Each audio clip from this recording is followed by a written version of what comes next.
नमस्कार दोस्तों। क्या अमेरिका और ईरान के बीच चल रहे तनाव ये खत्म होने वाला है या भी नहीं, या फिर धीरे धीरे एक और बड़े युद्ध के रूप में लेने वाला है? वैसे अमेरिका और ईरान के बीच में पिछले ही टाइम जब पाकिस्तान ने बैठक करवाई थी, तो उस टाइम वे तो अपने अपने शर्तों को नहीं माने, जिस कारण से वहाँ सफल हो गई। लेकिन धीरे धीरे अब ये मुद्दा और भी बड़ा होते जा रहा है और यह एक बड़ा युद्ध के रूप में ले रहा है। तो वैसे में आज का ये रिपोर्ट क्या है, आज के मामला में हम लोग पूरा अच्छे तरीके से जानेंगे स्टेप बाय स्टेप। तो चलिए फिर समझते हैं। अमेरिका और ईरान जो कि अभी काफ़ी लंबे समय से उनके तनाव बने हुए हैं, लेकिन अमेरिका ने ईरान के ऊपर जो भी वहाँ पर तेल आने जाने का रास्ता था, जहाँ से गैस सप्लाई था और मुझ का रास्ता था, वो सारा का सारा को नाकेबंदी कर दिया भाई। नाकाबंदी क्यों? क्योंकि अमेरिका चाहता है ईरान के कमर को तोड़ना।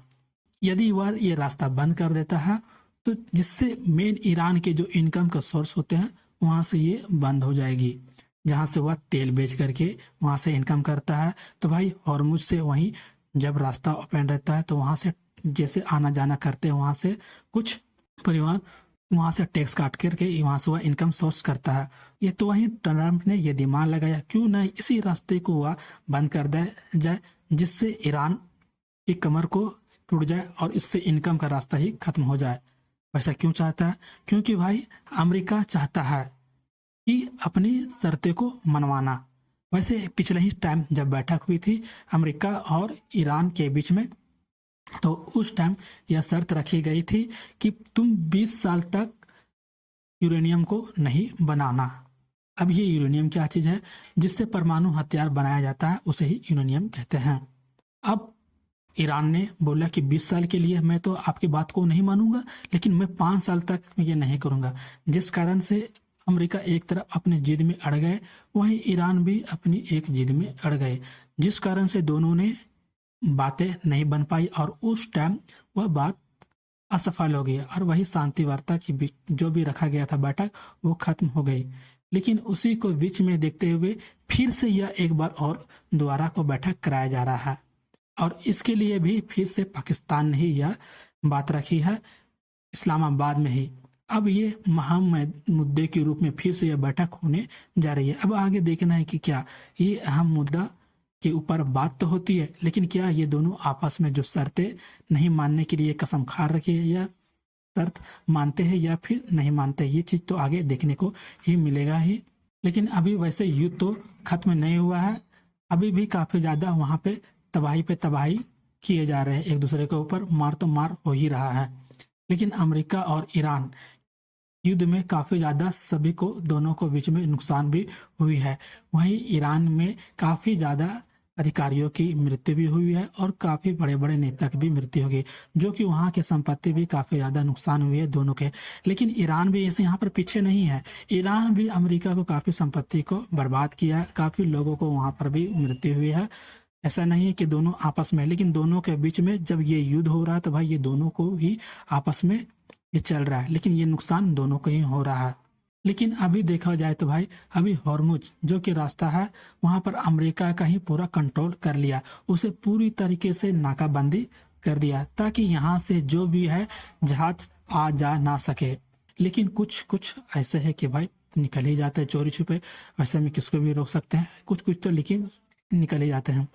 वैसे में अगर देखा जाए तो भाई इससे जब दोनों के बीच में से युद्ध हो रहा है, क्या ये दोनों को ही नुकसान हो रहा है?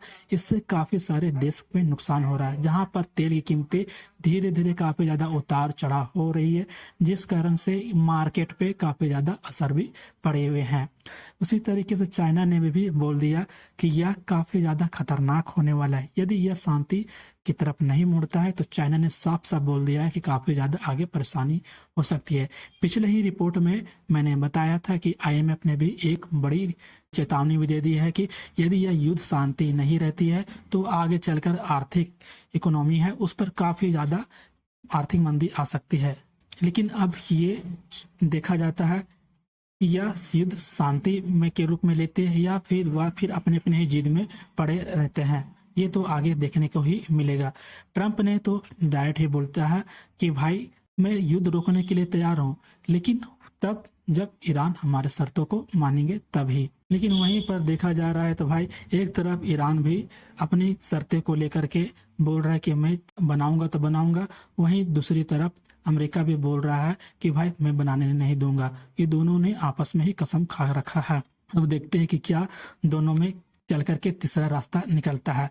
क्या ये युद्ध शांति की ओर बढ़ते, तो फिर यदि यह युद्ध नहीं रुकता है तो आगे चल करके काफी ज्यादा बड़ा युद्ध के रूप में ले सकती है और इसका असर साफ तौर पर काफी ज्यादा भयानक होने वाली है, क्योंकि IMF ने पहले ही बोल दिया है काफी ज्यादा इकोनॉमिक्स पर असर पड़ सकती है और इसका असर भारत पर भी काफी ज्यादा पड़ने वाली है। क्योंकि अभी भी देख लो जा करके कहीं पर गैस की प्रॉब्लम और गैस की कीमत काफी ज्यादा बढ़ गई है, वहीं तेल की कीमत भी काफी ज्यादा बढ़ गई है तेल नहीं मिलने के कारण। अब ये युद्ध वार और शांति के बीच में फंसे हुए है। वैसे में आपकी राय क्या है? क्या ये युद्ध शांति के लिए बदल सकती है या फिर एक और बड़ा युद्ध होने का चांस है? आप क्या सोचते हैं इस बारे में? आप अपनी राय हमें कमेंट में जरूर बताएं और इस चैनल पर यदि नए हैं तो चैनल को सब्सक्राइब करके बेल आइकन के नोटिफिकेशन को ऑल पर क्लिक कर लेना, क्योंकि हमेशा मैं ऐसा ही वीडियो लाता रहता हूं और इस पर किसी तरह कोई अपडेट आता है तो मैं आपको जरूर ला करके दूंगा। तब तक के लिए धन्यवाद।